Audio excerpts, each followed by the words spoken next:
India and the United States have common interests, but they also face shared challenges. Prominent among them is terrorism. Our position in that regard is very clear.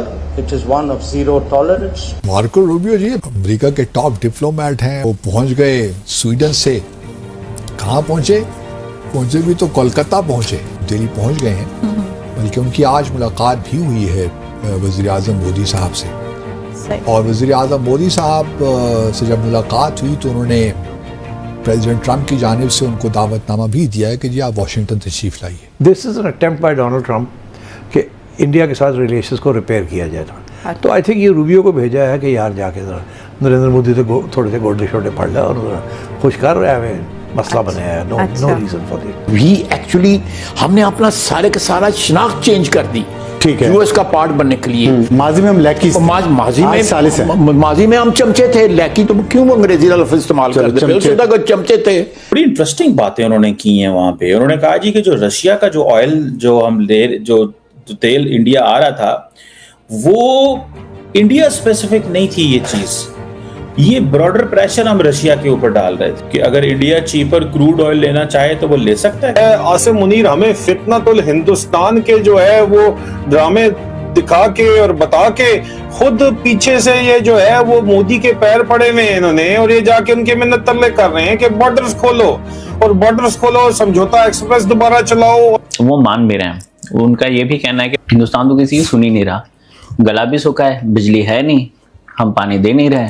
नमस्कार दोस्तों, इस वक्त America के foreign secretary Bharat में मौजूद हैं, जहां पर वह मोदी जी और एस जयशंकर से मुलाकात कर रहे हैं। और यह बात पूरी वर्ल्ड मीडिया कह रही है कि अमेरिका इस वक्त चीन से बेइज्जती और हारने के बाद भारत के पास पहुंचा है, जहां पर चीन ने ट्रंप को अपने यहाँ बुलाकर अमेरिका की बेइज्जती की है। इसलिए अब बिना किसी ऑप्शन के अमेरिका भारत के पास आ रहा है और भारत भी अमेरिका को और मार्को रूबियो जो अमेरिका के फॉरेन सेक्रेटरी है उन्हें असली औकात दिखा रहा है। इतने दिनों से जो पाकिस्तान के प्रेम में ट्रंप ने भारत को नुकसान पहुंचाने की कोशिश की, उसका बदला तो अब भारत अमेरिका से लेगा ही। और अब पाकिस्तान इन सब चीजों को देखकर परेशान है। पाकिस्तान के डिफेंस मिनिस्टर तक कह रहे हैं कि पाकिस्तान चमचों की तरह अमेरिका के सामने बिहेव करता है और अमेरिका की तलवे चाटने के पीछे अपने सभी मॉरल और कल्चरल वैल्यूज तक छोड़ देता है। चलिए अब इसी पर पाकिस्तानी मीडिया का रिएक्शन देखते हैं। डेलीगेशन ने कहा कि यार हमारी सिंसियरिटी आप देखो कि अगर हम कर रहे होते सपोर्ट, वाकई आपके जो प्रॉक्सी एलिमेंट्स हैं टेररिज्म सपोर्ट कर इंडिया में कर रहे होते, तो पिछले एक साल में पहलगाम के बाद कुछ ना कुछ तो हुआ होता। कुछ नहीं हुआ क्योंकि हमने कंट्रोल रखा हुआ है मामले के ऊपर। दूसरा, हम खालिस्तान को भी नहीं छेड़ रहे। पूरा ठीक है, इंडिया पाकिस्तान हिंदूज को वीजाज नहीं मिल रहे, लेकिन सिखों को मिल रहे हैं और सिखों के जत्थे आ रहे हैं जो करतारपुर साहब में जाते हैं और उनको फुल प्रोटोकॉल दिया जाता है। और अगर कोई खालिस्तान का झंडा लेके आए तो उसको वहीं पे पाकिस्तान के तरफ कह दिया जाता है कि यार हमें कोई, we don't want any trouble. उनको किसी किस्म का कोई ट्रबल नहीं हो रहा और कोई खालिस्तान की हम रिक्रूटमेंट भी नहीं कर रहे। तो ये भी आप देखो कि हमारी कितना गुडविल जेस्चर है आपकी तरफ। दूसरा, हम किसी किस्म का कोई पंगा नहीं ले रहे, आप सिर्फ अफगानिस्तान को कट ऑफ कर दो। उन यहाँ पे पता चलता है, और मेरे पास जो डिटेल रिपोर्ट्स हैं जो मैं आपके पास लेके आने वाला हूँ, जो 786 इंटेलिजेंस बटालियन की रिपोर्ट्स हैं उसके अंदर, और मैं कुछ ऑडियो लीक्स भी आपके सामने लेके आ रहा हूँ फौज के अंदर से, उससे आपको पता चलेगा कि इतना बुरा हाल इनका किया हुआ है अंदर ही डोमेस्टिक।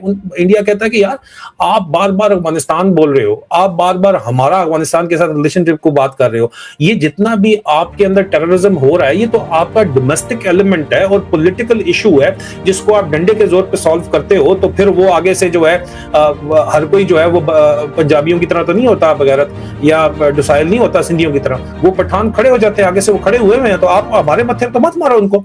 लेकिन इसके ऊपर जो है कोई भी चीज क्लियर नहीं हो रही, ठीक है। वो कहते हैं नहीं नहीं नहीं नहीं, ये तो अफगानिस्तान की वजह से हो रहा है। वही पुरानी कहानी भाई, आप अगलों के बीवी बच्चे मरोगे तो वो चुप करके थोड़ी बैठेंगे। वो कहते हैं ड्रोन्स आ रहे हैं अफगानिस्तान से, हमें हिट कर रहे हैं। भाई आप उनको मिसाइल्स मार रहे हो, ड्रोन्स मार रहे हो, एयरफोर्स मार रहे हो, जवाब के अंदर उनके वो मिलिट्री टारगेट्स हिट कर रहे हैं। आप उनकी जो है वो मासूम बच्चे और औरतें मार रहे हो, तो क्या वो जवाब भी नहीं देंगे? आप क्या एक्सपेक्ट करते हैं कि वो आपके नीचे लेटे रहेंगे? ये मेरा पर्सनल कमेंट है। एनीवे, जो इस ट्रैक टू डिप्लोमेसी के अंदर जो बातचीत हुई है वो इससे आगे बढ़ के भी बातचीत हुई है। एक इसके ऊपर फंसा हुआ मामला, वो कहते हैं ना ये अफगानिस्तान कर रहा है, आप अफगानिस्तान को कट ऑफ करो। और अफगानिस्तान के अंदर कितना सीरियस इनको जो डंडा जो जा रहा है ना, इतनी जोर का गया हुआ है इस वक्त, आपको वेमो